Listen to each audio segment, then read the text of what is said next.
Just hit the unfollow button. I don't need your business. Babe, what business do you mean? There's no doubt that she drove the final nail into this movie's coffin. She probably drove the final 2 or 3 nails into the coffin. Yeah, right there. Zoom in right there. That's it. 163,000 rating, of which it got 1.6, not out of 5. Rachel Zegler is freaking out after show tickets just dropped to $0 after she trashed Disney's Snow White. Who does she think she is? I'm a narcissist. Now we believe, but just so she knows, studios won't touch her again for any future projects. And Hollywood didn't cancel her, she canceled herself. For a very long time, it seems that nobody has quite captured the public's disdain like our girl, Rachel Zegler. The damage had been done. Okay, so let me get this straight. Rachel Zegler went from being Steven Spielberg's chosen one to headlining a show where the ticket price is literally $0. Free. Nada. You can now watch her perform for the same cost as breathing air. And you're telling me this wasn't some freak accident? Nope. This was a full-blown, self-inflicted career demolition. Love you. I love me. So much. I love you. I get stopped for photos every time I'm online for the Snow White ride, and it is I have to pretend like, oh God. I love you. Let's rewind the disaster tape. Back in 2020, Hollywood couldn't shut up about this girl. Spielberg picked her from over 30,000 audition tapes for West Side Story. People were calling her a prodigy, a once-in-a-generation talent. And hey, maybe she was for like 5 minutes. She even grabbed a Golden Globe at just 20. You'd think the universe handed her the ultimate Hollywood starter pack. Talent, hype, Spielberg's blessing. And then Disney walks in like, here's Snow White, kid, don't mess it up. At this point, she sort of feels like the poster child for it. What's really interesting is that Zegler's fall from grace has been a very satisfying watch for plenty of people. Well, she messed it up. In just 3 years, she went from Disney royalty to Broadway pity pricing. Imagine being so insufferable, so publicly unlikable, that your show has to be downgraded to pay what you want. That's not art, it's damage control. It's like watching someone try to cook a steak and burn down the entire kitchen instead. But wait, let's not even blame Snow White yet. Let's talk about where this train started derailing. West Side Story. Ah, yes. The musical that critics loved and audiences ignored. How bad was it? Globally, it scraped together $76 million on a budget of over $100 million. That's not underperformance. That's a financial faceplant. Snow White just bombed at the box office again. How the hell did that happen? You've heard of a movie flopping at the box office, but have you heard of a movie flopping at the box office twice in 2 months? And what did Rachel do? Accept the flop with grace? Of course not. She blamed white audiences for the film's failure, because clearly, it couldn't have anything to do with people not wanting yet another woke remake shoved down their throats, right? Nah, must be racial privilege. Her words, not mine. But it wasn't sincere, because she's had a long history of saying woke, annoying things. Our new Snow White. And let's talk about that fake Spanish accent. Girl doesn't even speak Spanish, yet suddenly she's rolling her R's like she's auditioning for Telemundo. Even actual Latino fans were like, can you not? It was performative, forced, and downright embarrassing. So for the life of me, I don't understand why she's insisting on pronouncing Spanish words and names with a Spanish accent that she doesn't have in a language that she doesn't speak. Puerto Rican, Maria, Latino, Latina, Maria. Then came the interviews. Oh, the interviews. Rachel somehow decided that every press tour needed to double as her personal TED Talk. She started dissecting West Side Story like it was some college thesis on post-colonial identity. Someone should have reminded her that it's Romeo and Juliet with dance battles, not a dissertation. Anyway, in one clip, she calls the Sharks, the rival gang of the Jets in this new version of West Side Story, a rainbow of the Latino community, and then struggles to name what constitutes Latino diversity. But West Side was just the warm-up act. The real show? Her kamikaze-style destruction of Disney's Snow White. Where do we even begin with this one? Instead of promoting the movie like a normal person, Rachel marched straight into press interviews with the same energy as a teenager who just finished their first gender studies class. She called the original 1937 Snow White outdated, dumb, And oh yeah, said the prince was a stalker. That's right. The guy who kissed a poisoned princess to save her life? Stalker vibes, apparently. I mean, you know, the original cartoon came out in 1937, and very evidently so. There's a big focus on her love story with a guy who literally stalks her. Yeah. Weird. She kept digging. This Snow White doesn't dream of true love, she said proudly. She dreams of leadership. Because clearly, what every 6-year-old girl wants in her fairy tale is corporate ambition. Instead of magic and wonder, we get PowerPoint presentations and feminist manifestos. Awesome. Not a bug. And before long, her trashing the original pieces of the adaptations that she was performing in became kind of common. And what happened next? Chaos. Actual Disney fan forums were in full meltdown mode. Reddit threads started popping up titled, and I quote, "Rachel Zegler is destroying Disney with her mouth." Even Disney itself started panicking. Internally, they pulled her from merch, delayed the movie's release, and essentially began phase 1 of the Rachel Erasure program. You know your career's in free fall when the company that cast you as a literal princess is quietly trying to pretend you don't exist. Not going to be safe for the prince, and she's not going to be dreaming about true love. She's dreaming about becoming the leader she knows she can be, and the leader that her late father told her that she could be if she was fearless, fair, brave, and true. I'm a narcissist. And just when you think it can't get any worse, oh honey, it does. Welcome to the part where she basically tries to cancel half her audience. In 2020, she hops on Instagram and types out this gem, F Donald Trump. May Trump supporters never know peace. Yep, that's an actual quote. So now it's not just Disney fans she's lost, it's half the country. And again, remember, she's working for Disney, the company that sells magic and safety to suburban moms and theme park dads. And she's out here throwing curses like she's Regina George on a power trip. So she came out and took a large dump on half of the country. Everyone who voted for Trump. I remember her words. She hopes they know no peace. Or Right. something really. And that Trump knows no peace. But she didn't stop there. She doubled down on TikTok like she was campaigning for most unhinged influencer of the year. Vote Kamala Harris. It's non-negotiable, she said. If you disagree, I don't need your business. You don't need their business? Are you sure about that? Because your movie's box office says otherwise. Your theater ticket sales definitely say otherwise. You might want to reconsider needing someone's business. I just think it is terrible. She's been brainwashed into believing that Trump is this hateful figure, and to combat it, she released a bunch of hateful messages that said she hopes that Trump supporters never find peace and that Trump never finds peace. And no surprise, those comments went viral. But not in a, wow, she's so brave kind of way. More like a, did she seriously just say that type of moment? Even liberals were side-eyeing her, because there's a difference between having an opinion and launching a full-scale verbal war on your own audience. Meanwhile, Disney said nothing, not a word. But if you know how PR works, silence isn't neutrality. It's strategy. As one insider put it, that's code for, we're working on making this disappear quietly. And poof, Rachel Zegler began fading from the promotional world faster than your favorite discontinued cereal. The man's already been almost assassinated twice, so maybe check the rhetoric.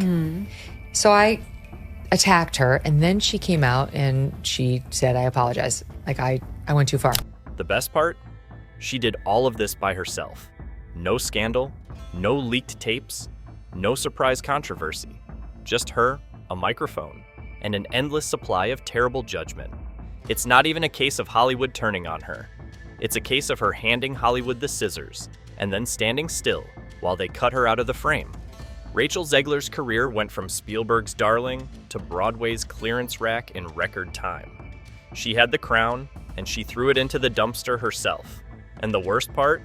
She still acts like she's the victim. She's an asshole. That's number one. You called her a pig? She's a pig. So Rachel Zegler thought she could fix her crumbling Hollywood reputation by going back to the stage. Bold move. You know, after torching Disney, alienating half of America, and treating press interviews like political rallies, you'd think she'd lay low. But nope. Rachel looked at the flaming wreckage of her movie career and said, "Let's take this energy to Broadway." Because nothing says fresh start like dragging your drama into live theater. And for a lot of people, the progressiveness in them felt quite forced. But a lot of Rachel Zegler's initial stupidity really could have just been chalked up to being a young person and growing up in a very, very politically polarized period of time. She landed the role of Eva Peron in Evita at the London Palladium, a role played by legends like Patti LuPone and Madonna. And let me tell you, it started with buzz, then nosedived straight into public humiliation. Tickets for this musical were originally going for $500. $500. You'd expect magic for that price, right? A vocal masterclass. A performance of a lifetime. Instead, what you got was Rachel Zegler pulling the most bizarre stunt Broadway has seen in years. I never want it to come off as me being ungrateful for the opportunities I have. I can also be having the greatest time and simultaneously wishing people would stop sending me death threats. So, picture this. You shell out a small fortune, dress up, show up to the iconic Palladium Theater, and wait for that legendary moment. Don't cry for me, Argentina. You're thinking, here it comes, the chills, the power, the spotlight. But wait, Rachel's not on stage. Where is she? Oh, she's on the street, literally, singing to the fans outside the theater. Not joking. She walks onto a balcony and belts the song to the crowd, standing on the pavement, for free. While you, the actual paying audience, are inside watching the whole thing on a TV screen. Yes, you paid $500 to watch a grainy screen like it's 2003, and you're borrowing your cousin's bootleg DVD. Memes popped off instantly. My favorite? Paid $500 to watch Rachel Zegler through a monitor. Peak Broadway scam.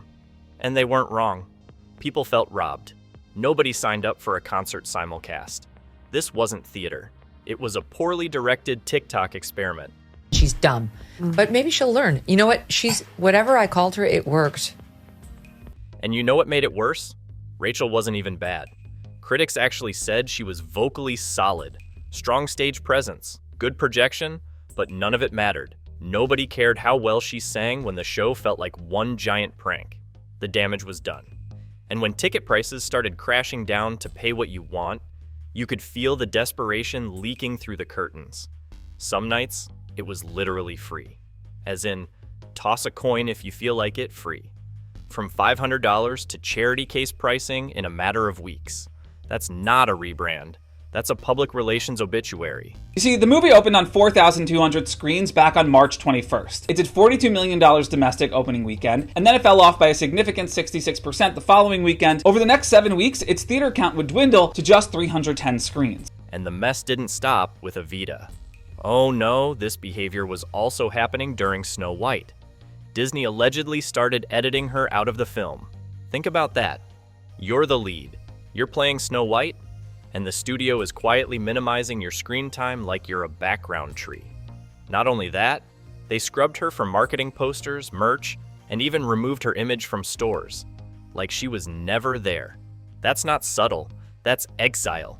Cartoon was made 85 years ago, and therefore it's extremely dated when it comes to the ideas of women being in roles of power. Producers of Evita even admitted they regretted casting her. Regretted it. Said they had to reshape the entire vision of the show just to fit Rachel's creative direction. That's a polite way of saying she hijacked the production and made it worse. She turned two massive opportunities into full-blown headaches for everyone involved. But if you think all that chaos stayed behind the curtain, oh sweet summer child, welcome to the PR nightmare that is Rachel Zegler off stage. Let's start with one of her most impressively tone-deaf moments. Her Jimmy Kimmel Live appearance. Rachel told a story about how a man once sang the line, "Maria" to her. Yes, from West Side Story, as she was coming out of the bathroom at a Chili's. Did she laugh it off? Smile politely? Nope. She told Kimmel the interaction ruined her night, and she left the restaurant. Girl, if you can't handle a drunk fan singing a musical lyric at a Chili's, how how are you surviving Hollywood? New and improved Maria, who was just this multi-dimensional character rather than this kind of black and white individual that I think a lot of people remember from Carol Lawrence's performance or Natalie Wood's performance. And that was just the appetizer. Rachel kept serving cringe on a silver platter. She complained about fans asking to take pictures with her at Disneyland, said she had to pretend to like them. That's right, she mocked the exact people who supported her career. What kind of Disney princess drags their own fans for being excited? Apparently one that thinks humility is optional. She also comments on how great the team she worked with was, which is very nice, but she also emphasizes that she isn't hyping up the film just to win awards, which feels like a bit of a weird thing to say. Of course I want to win awards, I'm a human being. Even her humor couldn't save her. Her jokes came off cold and dismissive. One critic described her delivery as off-putting. Another said she sounded entitled, which frankly might be the kindest way to describe her entire public image. And I for sure could be wrong here, but it absolutely makes you sound like a little bit of a jerk. And the audience noticed. Fans started checking out. They weren't angry, they were exhausted. She doesn't like being Snow White, so why play her? That's what people were saying. Because when your job is to sell a fantasy and all you do is complain, mock, and act like you're better than the material, people stop showing up. Snow White did just that. And you know the saying, go woke, get broke, and Disney's going to lose money on this movie. And I believe it only made less than $1 million in China. Then came the tears. Literal tears. Rachel cried during a standing ovation at one of her Evita shows, and instead of applause, the internet gave her side-eye. People didn't buy it. Comment sections lit up with accusations of fake emotion. She's acting again, one said. Another called it damage control in real time. The moment that should have been a triumphant redemption arc turned into another PR disaster. This wasn't about talent anymore. Rachel can sing. She can act. That was never the problem. The problem was always everything else. Her attitude, her mouth, her inability to just read the room. She turned every stage into a soapbox, every interview into a lecture, and every fan into an afterthought. And as her media career grew, her interviews just got weirder. Weird. And here we are, watching someone who was handed every golden opportunity somehow fumble it all. One mic, one quote, one balcony stunt at a time. No one forced this downfall. She curated it. She crafted it. She delivered it like an artist unveiling a masterpiece of self-sabotage. Let me know when you're ready for the next round, because we haven't even gotten to the part where Hollywood officially stops calling. At this point, you'd think Rachel Zegler's phone is ringing off the hook with apology offers, studio deals, maybe a sweet Netflix comeback series. Nope. Welcome to Hollywood jail, where you're not canceled, you're just forgotten. It's like the industry's way of saying, we're not mad, we're just done. Rachel's not blacklisted in some dramatic public scandal way. No one's dragging her on live TV. She's not being chased out of restaurants. But behind the scenes, studios have stopped picking up the phone. That red carpet, rolled up and locked in the closet. What would you say to those who are just kind of overly critiquing the film at this point? You've worked so hard on it. All right, congrats, Rachel. Her name has become so risky, some studios are doing something called A/B testing. That's where they run two versions of a trailer. One with her name, one without. And guess what? The version without her name is performing better. Imagine being so unlikable that your absence in a trailer sells better than your presence. She went from lead actress to maybe don't mention her in record time. And it's not because she's talentless. No one's saying she can't act or sing. That's the sad part. This isn't a skills issue. It's a personality issue. Directors don't want to cast someone who brings drama to the set, chaos to the marketing department, and a social media firestorm every time she opens her mouth. One director even said, "She sparks debates, not excitement." She's exhausting.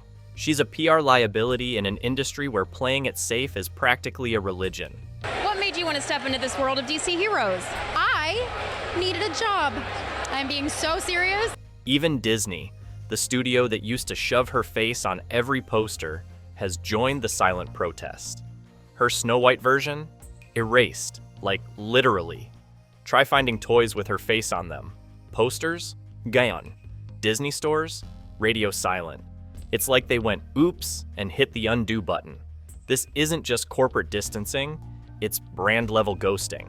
When the House of Mouse stops backing you, you're not just out of the castle, you're in the moat. Snow White is called Snow White in this version of the film because, of course, she is not white as snow, is because she and her family go through a snowstorm and survive the snowstorm, and so it's a mark of her resilience. And now the only thing circulating is a rumor that she might be playing Maria in The Sound of Music. Oh, because that's exactly what the public was begging for. Rachel Zegler singing The Hills Are Alive with the same energy she used to call the prince a stalker. Even before a trailer or a poster has dropped, fans are already groaning in dread. The PR disaster hasn't even happened yet, and people are bracing for impact. That's how deep this reputation spiral has gone. Nobody's excited, they're preparing for more mess. What's wild is how enjoyable her downfall has become to the public. Not because people love seeing others fail, but because Rachel made it so easy. The arrogance, the finger wagging, the endless press disasters. She practically handcrafted her own fall from grace. You ever watch someone walk straight into a rake and then blame the ground? That's Rachel. She's not the villain of a movie. She's the cautionary tale, the walking, talking lesson on what happens when ego gets louder than empathy.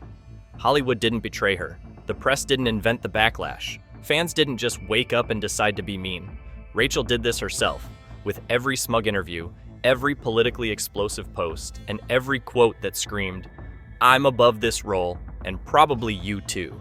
At this point, what had become quite obvious and evident about Rachel Zegler is that despite whatever media training she may have had, she's very good at alienating not only her viewers, but just viewers in general with everything that she says and every social media post she makes.